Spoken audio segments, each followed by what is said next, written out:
Wow, here we are one more time with so we're in the Psalm still. We're in chapter 37. This is a Psalm of David, and it's talking about the righteous being vindicated. It said, "Fret not yourself because of evildoers, neither be thou envious against the work of iniquity." Wow.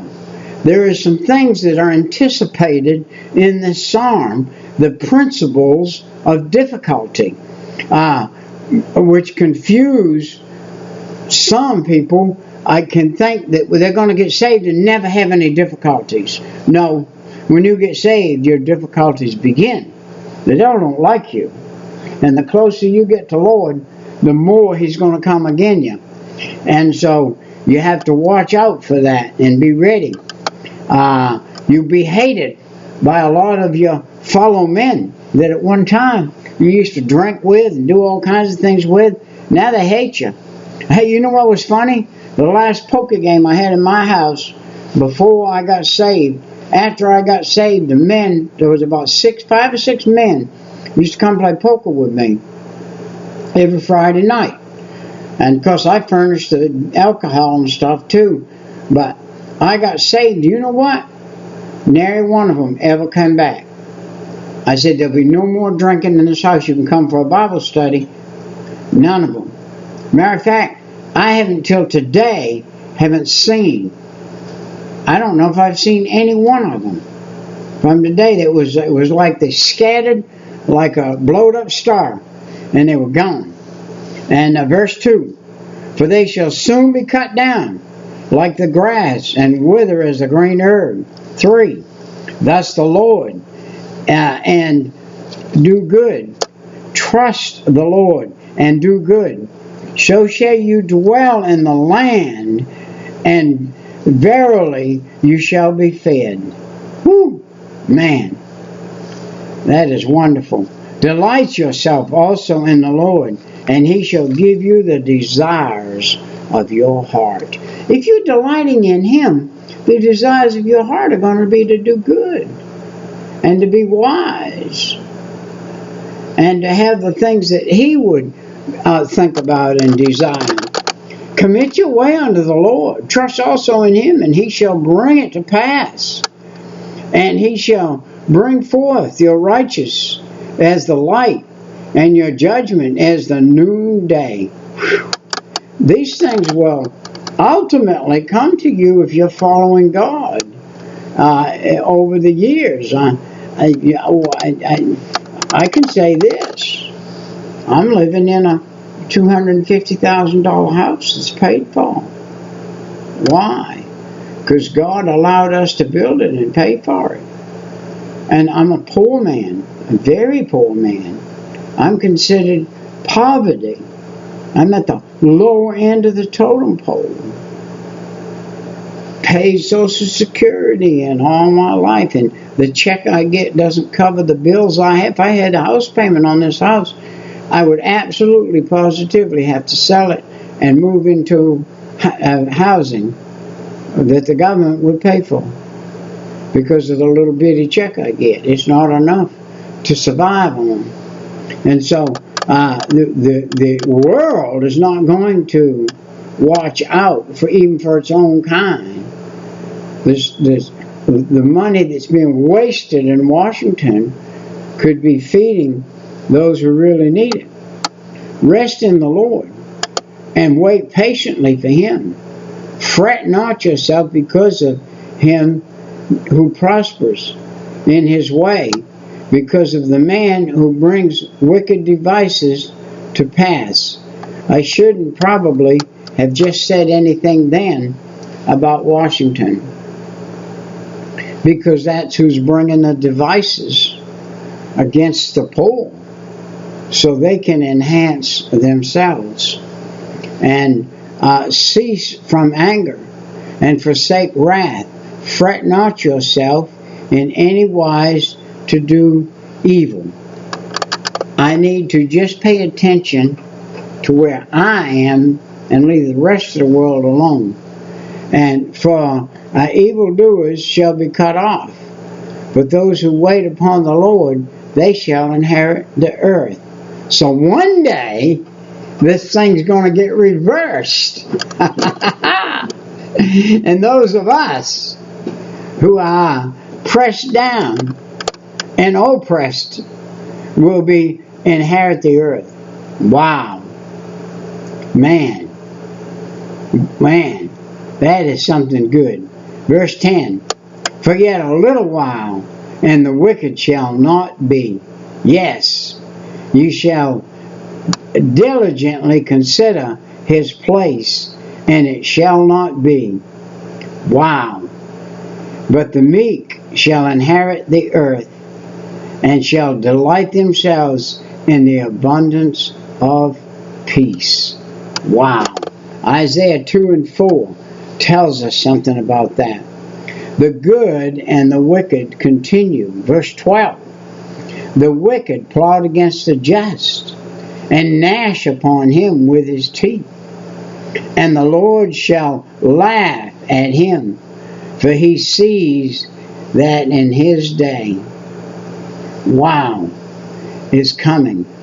That wicked's day is coming when his judgments are going to be. Look at Revelation 20, 11 through 15, and see. The wicked have drawn out the sword, have bent their bow to cast down the poor and the needy, and to slay such as be of upright conversation. Wow. Their sword shall enter into their own heart, and their bows shall be broken. A little that is a righteous man has is better than the riches of many wicked. Verse 16. Verse 17. For the arms of the wicked shall be broken by the Lord, upholds the righteous. But the Lord upholds the righteous. The Lord knows the days of the upright, and their inheritance shall be forever. They shall not be ashamed in the evil time, and in the days of famine they shall be satisfied. But the wicked shall perish, and the enemies of the Lord shall be as the fat of lambs. They shall consume into smoke, shall they consume away. The wicked borrows and pays not again, but the righteous show mercy and gives. For such as be blessed of him shall inherit the earth, and they who be cursed of him shall be cut off. The steps of a good man are ordered by the Lord, and he delights in his way. Verse 24. Though he fall, he shall not be utterly cast down, for the Lord upholdeth him with his hand.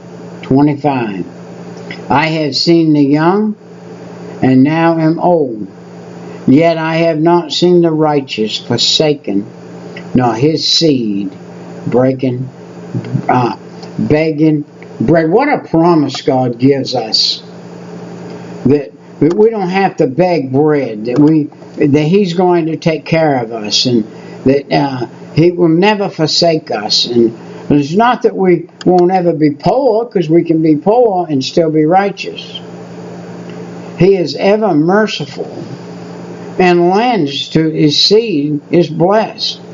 Depart from evil and do good, and dwell forevermore. For the Lord loves judgment, and forsake not his saints. They are preserved forever, but the seed of the wicked shall be cut off. The righteous shall inherit the land, and dwell therein. Listen to this, that last word, forever. Forever.